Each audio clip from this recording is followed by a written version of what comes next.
بسم اللہ والصلاۃ والسلام علی اشرف الانبیاء والمرسلین اما بعد۔ کیا میں سوال کیا؟ میں نے 9 محرم کا روزہ رکھا لیکن آج 10 محرم کا نہ رکھ سکا، تو کیا میں 11 کو رکھ لوں؟ برائے مہربانی رہنمائی کرنا۔ محرم میں کبھی بھی روزہ رکھ سکتے ہیں، کیونکہ اللہ کے نبی صلی اللہ علیہ وسلم سے محرم میں روزہ رکھنا ثابت ہے، اور بعض حدیثوں میں تذکرہ ملتا ہے۔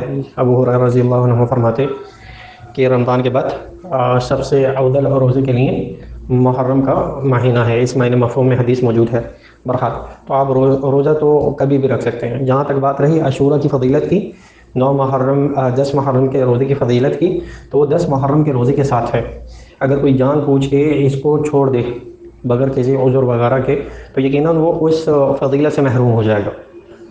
اب بعض علماء کرام نے کہا کہ اگر کوئی عذر کی بنا پہ چھوڑ دے، عذر جیسے قرآن مجید میں تذکرہ ملتا ہے فمن کان منکم مریضا او علی سفر فعدۃ من ایام اخر، تو اگر کوئی بیمار ہے یا سفر ہے، اگر اس عذر کی بنا پہ چھوڑ دے، تو علماء کرام نے تذکرہ کیا ہے، حدیث میں تذکرہ ملتا ہے، اگر کوئی سفر یا بیماری کی وجہ سے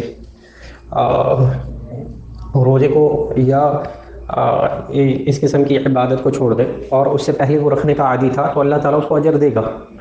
یعنی ایک شخص بیماری سے پہلے تہجد کا عادی تھا اور تہجد پڑھتا تھا، اور زندگی بھر اس نے تہجد پڑھی ہے، اور اچانک بیمار ہوا ہے، تو جو حالت قیام میں وہ کیا کرتا تھا، تو اللہ تعالیٰ اس کو بیماری میں بھی اس کا اجر دے گا۔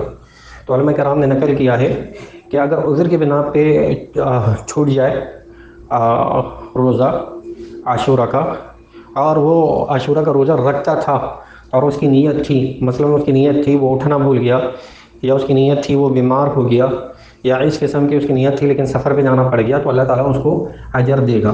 تو خلاصہ کلام یہ ہے کہ عاشورہ کے روزے کی فضیلت عاشورہ کے ساتھ ہے، اور اگر کوئی جان پوچھ کے اسے چھوڑ دے تو اس کی فضیلت محروم ہو جاتا ہے، اور کسی عذر کی بنا پر اگر اس کا رہ جائے تو اللہ تعالیٰ اس کو اجر دینے والا ہے۔